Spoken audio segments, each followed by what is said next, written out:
మండపం కట్టినాకే ఆయన తోట తిరుమూర్తి గారు ఎమ్మెల్యే చేస్తున్నప్పుడు కాపు కళ్యాణ మండపం మనం కట్టుకుందాం, దానికి స్థలం భీమేశ్వర స్వామి దేవస్థానం నుంచి తీసుకుందాం, దానికి బోసు అడ్డుపడతాడు, మీరు బోసు గారిని ఒప్పించండి, నేను పాట పెట్టిస్తాను అని నన్ను అడిగాడు. ఆయన అడిగితే నేను బోసు గారిని అడిగితే అలాగే పెట్టించుకోండి, నేను మా మనుషులు ఎవరు అడ్డు రారు అని ఆయన వచ్చిన మనుషులు కూడా ఎంత తిరిగి పంపించేస్తే పాట జరిగింది. ఆ పాట 4,28,000 జరిగింది ఆ రోజు. కానీ ఈ రోజున ఆయన ఇంట్లో మీటింగ్ పెట్టి దాని విలువ 15 లక్షలు, నేను 15 లక్షలు కొనుక్కున్నాను, వీళ్ళు ఎవరికి నేను ఏమైనా సమాధానం చెప్పవలసిన పని లేదు, చెప్పను, కాపులకే చెప్తాను, ఎవరికి సమాధానం చెప్పవలసిన పని లేదు అన్నారు. ఇక జీవో ఒకటి తీసుకొచ్చారు ఆయన 3 కోట్లకి జీవో తీసుకొచ్చాను. నేను జీవో తీసుకొచ్చి కళ్యాణ మండపం కడదాం అనుకున్నాను, వాస్తు ప్రకారం ఆ సైటు వాస్తు గురించి ఇంతకాలం ఆగాను అని జీవో దీనికి తీసుకొచ్చాడు. దాశారామంలో కళ్యాణ మండపం కట్టినాక జీవో తీసుకొచ్చాడు ఆయన. కానీ స్థలం అన్నది అన్నాయిపేటలో ఉంది, అన్నాయిపేటలో ఉన్నది అన్నాయిపేట పంచాయతీ వేరు, దాశారామ పంచాయతీ వేరు. ఆయన ఈ రూపంగా కూడా కాపులందరినీ మోసం చేస్తున్నాడు. ఆయన జీవో తీసుకొచ్చిన చిత్తు కాగితాలు తెచ్చి చూపెడుతున్నాడు.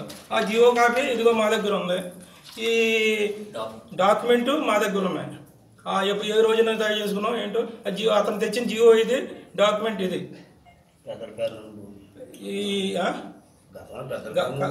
గతంలో పెద్దల పేపగారి బాబ్జీ గారు, ఆనా వెంకటరావు గారు, వానం వాసు గారు, చవాకు సూర్యభాస్ గారు పేర ఉన్నది, ఇందులో ఇద్దరు చచ్చిపోయారు. ఇది ఎవరికి తెలియకుండా ఎప్పుడు చేయించుకున్నారో ఆయన, వీళ్ళ పేరు ఉన్నది, ఆయన పేరు రిజిస్టర్ చేయించుకో, వాళ్ళ కుటుంబం పేరో ఆయన పేరో మరి ఎవరి పేరో రిజిస్టర్ చేయించేసుకున్నారు. ఆ దస్తావేజ్ కూడా ఉంది మా దగ్గర, ఆయన రిజిస్టర్ చేయించుకున్నాడు. ఏ కాపుకి కూడా చెప్పి నేను నా పేరు రాయించుకుంటున్నానని చెప్పలేదు. ఏ కాపుకి కూడా నేను లోన్ తెస్తాను, 3 కోట్లు తెస్తాను, 4 కోట్లు తెస్తాను అని అనలేదు. సందాలు వేసి కట్టుకుందామని అనుకున్నాను తప్ప ఎప్పుడునే ఈ లోన్లు తీసుకొస్తాను కట్టుతున్నాను అని అంటే మేము ఎందుకు ఎత్తుతాం, ఈ గొడవ ఎందుకోవాలి, నేను కడతాను కట్టి తీరుతాను అన్న. ఎలక్షన్ వచ్చినప్పుడే అయిపోతుంది దీనికి. పైగా ఎలక్షన్లో అతను కూడా తిరిగినోడే కాపుడు కింద, ఇతరులు కాపుల కింద కాపాడుతున్నాడు. నేను కాపులకి సమాధానం చెప్తాను అంటున్నాడు. మేము కాపులం కాదు, మేము కాపులు అడ్రస్ లేని వాళ్ళకి సమాధానం. అడ్రస్ ఉండదు మాకు. ఇంకేత మేము దోళ సంతలో పశువులు కొనుక్కునే వాళ్ళు, పశువులు అమ్మేవాళ్ళు. దాన్ని ఏమంటారంటే మా కులం పుసుడు కాదు, మా కులం పుసుడు కులం అని చేత అడ్రస్లు ఉండవు మాకు. ఇది ఇంతతోటి ఈ వ్యవహారం ఆపితే అతను గౌరవంగా ఉంటుంది, లేకపోతే వేరే విధంగా ఉంటుంది. ఇంకా చాలా స్టేట్మెంట్లు ఇవ్వాల్సి వస్తాయి, గతం అంతా జ్ఞాపం చేయవలసి వస్తుంది. అది ఇంతతోటి ఆపి కళ్యాణ్ మాకు కడతాడో మాట్లాడు లేదు, ఆ స్థలం మాకు అప్పచెప్పానండి, సంవత్సరం లోపల ఆ కాపుల కళ్యాణం మండపం కట్టించి తీరుతాం,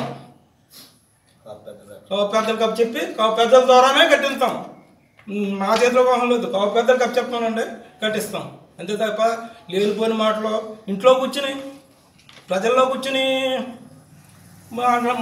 వచ్చి మాట్లాడాలి, ఇంట్లో కూర్చుని కాదు అన్నాడు అతను. రామచంద్రపురం నడిబొడ్డు మీద 30 ఊళ్ళు 40 ఊళ్ళు కాపులు మయంగానే వినయదుర్గ ఫంక్షన్ హాల్లోని పబ్లిక్ మీటింగ్లోని విలేకరుల సాక్షిగా, ఎంపీ క్యాండిడేట్ సాక్షిగా, ఎమ్మెల్యే క్యాండిడేట్ సాక్షిగా మాట్లాడాను. నేను ఇంట్లో కూర్చుని జవాబు నువ్వు చెప్పావు. ఇంట్లోకి నీ గర్వం, అధికార గర్వంతో విలేకరులను రప్పించుకొని మేము విలేకరులని బతిమార్పుని తెచ్చుకుని తీస్తున్నాం. నువ్వు అధికార గర్వంతో, అధికార బలంతో ఇంట్లో రప్పించుకొని నువ్వు మాట్లాడుతున్నావు.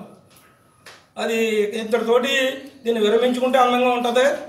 లేకపోతే గత చరిత్ర, నీ గత చరిత్ర, నా గత చరిత్ర, నేను కాపునో కాదో నువ్వు కాపు కాదో అన్నీ బయట పెట్టుకోవాల్సి వస్తుంది. మా ఇద్దరమే సమస్య లేదు. దామశెట్టి గంగా పురుషోత్తంగా చెప్తున్నాను నేను. ఈ కాపు సోదరులందరూ మైంగా ఉండి చెప్తున్నాను.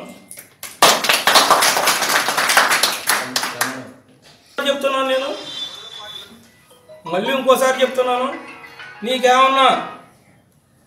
నేనేమన్నా తప్పు చేస్తే ఆంజనేయ స్వామి నమ్ముకున్నాను. నేను ఆంజనేయ స్వామి సేవ 50 సంవత్సరాలు చేసుకున్నాను. ఆంజనేయ స్వామి మీద గుడి దగ్గరికి వస్తాను, ప్రమాణకం చేస్తాను. నువ్వు నీ తాబేదారులు 4 ఇద్దరు చచ్చిపోయారు, 2 ఉన్నారు, వాళ్ళిద్దరిని తీసుకుని రా, ప్రమాణకం చేయి, నీ కాలు కడిగి నెత్తి మీద వేసుకుంటాను నేను.